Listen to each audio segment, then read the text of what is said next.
Bonjour à tous, c'est Nicolas Pomarède. Alors, qu'est-ce que le trading? C'est quoi le trading? Comment interpréter le trading en fait? Eh bien, en des termes simples, le trading, c'est une activité financière où le trader, donc l'intervenant de marché, le spéculateur, appelez-le comme vous voudrez, ce sont des synonymes, ou alors l'investisseur, on peut dire ça aussi, son rôle a pour gagner de l'argent sur les marchés financiers. C'est un métier, hein, comme celui qui ferait comment, mécanicien automobile. Son métier, c'est de réparer des voitures pour gagner sa vie. Le trading est une activité effectivement d'investissement, de spéculation. J'utilise exprès des synonymes pour distinguer les deux termes et parce que je vais y revenir après. C'est une activité où effectivement le métier consiste à acheter à un prix, à un certain prix pour le revendre plus haut. Voilà, ça n'a rien de plus compliqué que ça de premier abord en termes de définition. Le trading, c'est ça, c'est d'acheter un actif. Alors les actifs, on va les survoler rapidement, c'est-à-dire vous avez les actions, vous avez les obligations, vous avez les matières premières, vous avez le forex, hein, les paires euro contre le dollar par exemple, qui est la plus connue, vous avez aujourd'hui les crypto-monnaies, puis vous avez aussi les indices financiers, les indices boursiers qui représentent un ensemble d'actions. Voilà. Et le trader va choisir, l'investisseur va choisir en fonction de critères qui lui sont propres, qui lui sont typiquement vraiment personnels, un ou plusieurs actifs à négocier sur le long terme, le court terme ou le moyen terme. Alors, qu'est-ce qu'on appelle court terme, moyen terme, très long terme? Eh bien, ce qu'on va catégoriser comme étant du court terme, on peut parler souvent de scalping ou de day trading. Le day trading, c'est la notion qui est la plus connue dans le métier du trading, c'est que un intervenant de marché, un trader ou un spéculateur va acheter et vendre au sein d'une même journée. Un trade peut durer quelques dizaines de minutes, voire quelques heures, mais quoi qu'il en soit, la position du trader sera débouclée au sein de la même journée. Le scalping, c'est encore plus court. Ce sont vraiment généralement des tirs qu'on peut comparer à un sniper. Ça dure quelques secondes vraiment, mais très largement quelques minutes, vraiment moins de 5 minutes. En général, on peut considérer que c'est un scalp. Il va repérer un mouvement qui est en train de se passer et il va effectivement intervenir dessus. Alors, le métier consiste en quoi? Le métier de trading, le métier de trader, l'activité de trading, parce que c'est bien l'objet de la vidéo. Eh bien, là, on est sur un graphique TWLO, hein, c'est le diminutif d'une société qui s'appelle Twilio Corporation. Voilà, c'est une société américaine que je ne connais pas du tout, je ne sais pas ce qu'elle fait dans la vie, je sais juste que c'est une entreprise des valeurs technologique et pour vous expliquer de manière très rapide pour toutes les personnes novices qui débutent, eh bien on est sur ici, vous voyez ici en haut à gauche un graphique journalier. C'est-à-dire que l'unité de temps choisie est une unité de temps plutôt long terme parce que chaque bougie japonaise, je vais vous dire ce que c'est après, qui représente le marché en temps réel, représente une journée de cotation boursière. Une bougie verte, c'est une bougie qui a ouvert à un certain niveau et qui a clôturé plus haut à la fin de la journée. Donc la bougie, on dit qu'elle est validée. Elle s'est validée dans le vert, donc une bougie haussière. Une bougie rouge, c'est l'inverse. Elle a ouvert à un point assez haut et elle a clôturé sa journée dans le rouge, tout simplement. Voilà. Et alors, le métier dans le trading, le métier du trader, du spéculateur ou de l'investisseur, c'est de repérer dans un premier temps la tendance du marché et dans un second temps de trouver un point d'entrée peu risqué pour participer au mouvement et dans l'espoir, parce qu'il n'y a pas de certitude dans le trading, dans l'espoir que le marché continue de monter et de prendre son bénéfice à l'endroit où il l'aura décidé. D'accord. Donc là, comme vous le voyez, on est sur le titre TWLO et d'un coup d'œil, on repère que la tendance est sur une tendance dite haussière. Pourquoi? Parce que on a des points bas qui sont de plus en plus hauts. Quand on regarde ici en septembre 2020, ici ensuite en novembre 2020, un point bas qui est encore plus haut qu'un autre. en janvier 2021 et ainsi de suite, fin janvier 2021, etc. Mais d'un seul coup d'œil, on repère, si on devait tracer une ligne, que la tendance est haussière. Donc, les unités de temps qu'on utilise en trading, c'est pour ça que beaucoup de traders utilisent différents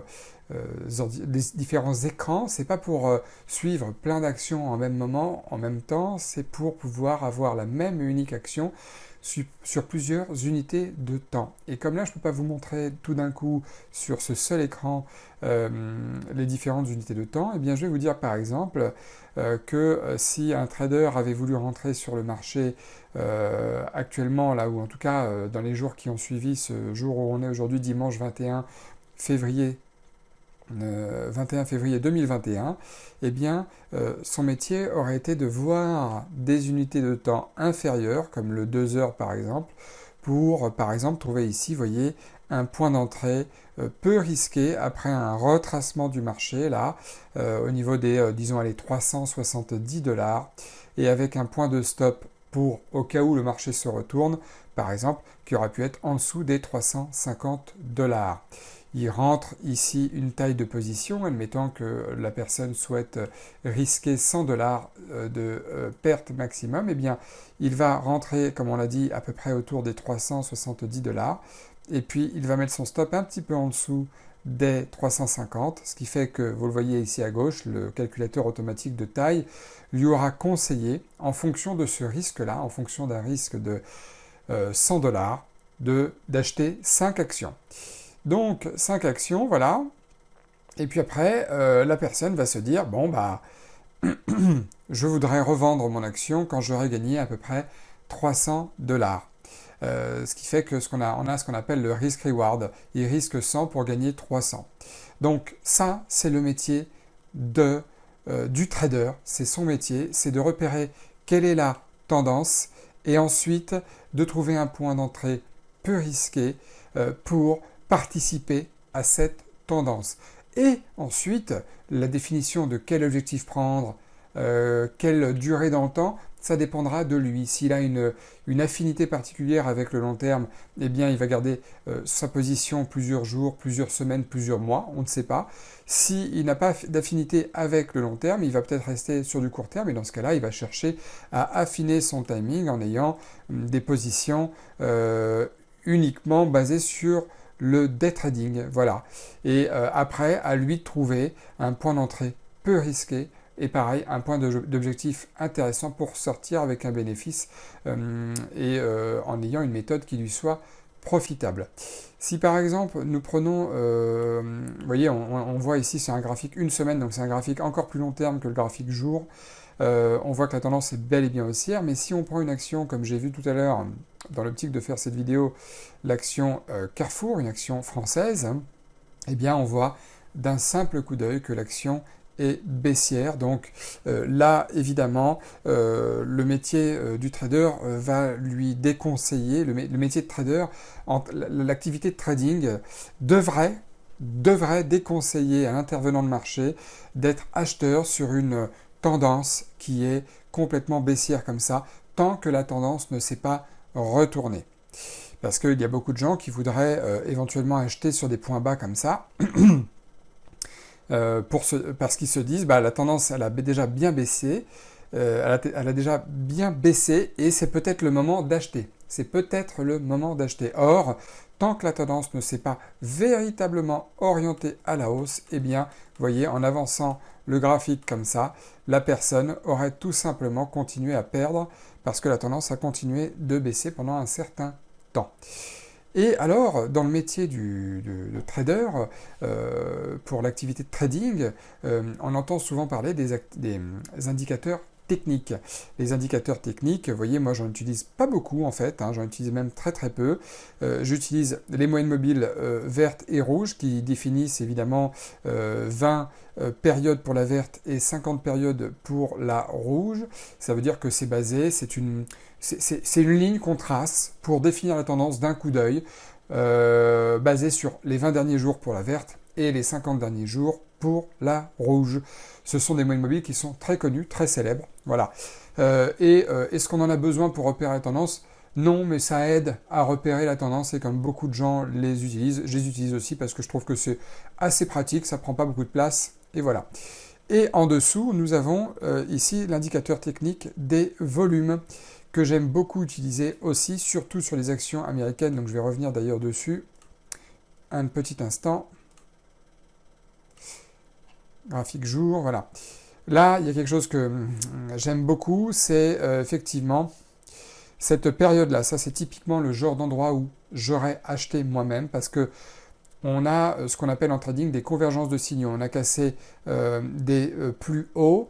Nous avons un énorme pic de volume ici, ce qui signifie qu'il y a un grand intérêt, qu'il y avait un grand intérêt pour le titre à ce moment précis et que la tendance de fond est haussière. Donc vous voyez, plein de convergences de signaux.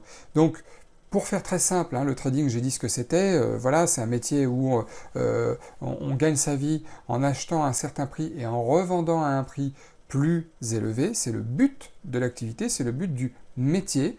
Et effectivement, pour distinguer le trading de l'investissement, parce que c'est toujours le grand débat, le trading par rapport à l'investissement, le trading, on n'est pas obligé de connaître les fondamentaux d'une entreprise pour se positionner dessus. On utilise des indicateurs techniques comme ceux que je vous ai montrés, les volumes, les cassures de niveau, les moyennes mobiles, la tendance de fond, est-ce qu'elle est long terme ou pas, pour se positionner sur un actif que vous choisissez vous, que vous choisirez vous dans le futur, qui vous correspondra, qui vous intéressera. Moi, en l'occurrence, je choisis l'action américaine. Et vous devrez trouver un point d'entrée peu risqué. Et vous devrez sortir avec un bénéfice plus important généralement que votre risque pour pouvoir être rentable sur le long terme. Voilà, c'est ça la définition du trading. Et par rapport à la définition de l'investissement, l'investisseur, lui, va plutôt parier sur des entreprises dont il connaît un petit peu les fondamentaux principaux, dont il connaît l'historique, peut-être même ses résultats d'entreprise et peut-être même ses projets dans l'avenir. Voilà. Mais quand on fait du trading, on peut associer les fondamentaux avec l'analyse technique. Ce n'est pas une interdiction, on peut le faire.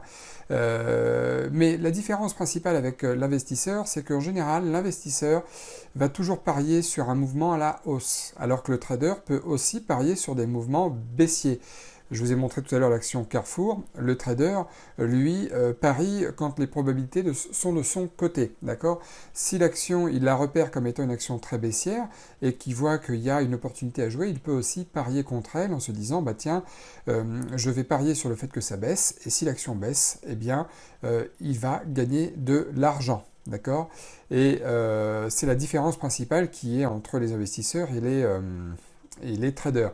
Maintenant, il y a un point très personnel sur lequel j'aimerais insister, c'est qu'on dit toujours que les investisseurs, contrairement aux traders, eux, parient pour soutenir, investissent pour soutenir une société.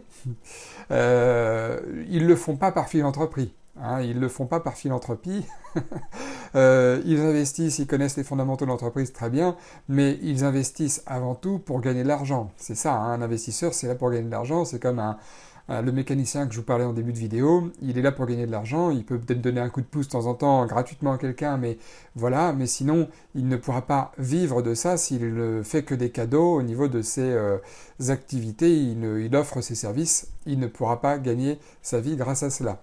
L'investisseur, lui, ne le fait pas pour soutenir une entreprise, sauf si c'est son entreprise éventuellement, mais il ne le fait pas que pour ça, il le fait surtout pour gagner de l'argent. Voilà.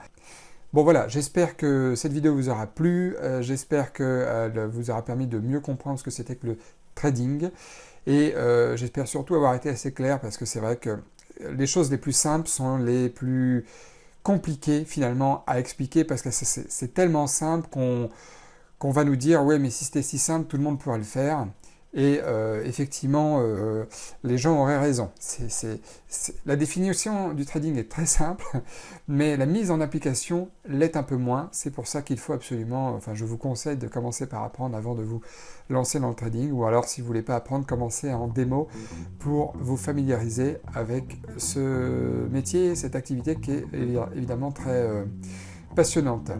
En attendant, merci d'avoir regardé, merci à vous, je vous remercierai aussi si vous mettez un pouce Et si vous avez des questions, n'hésitez pas à me les poser en dessous de cette vidéo. Et puis abonnez-vous à la chaîne si ce n'est pas encore fait, évidemment. Et moi, je vous retrouve dans d'autres vidéos de trading, bien entendu. Très bientôt. Bon week-end à tous.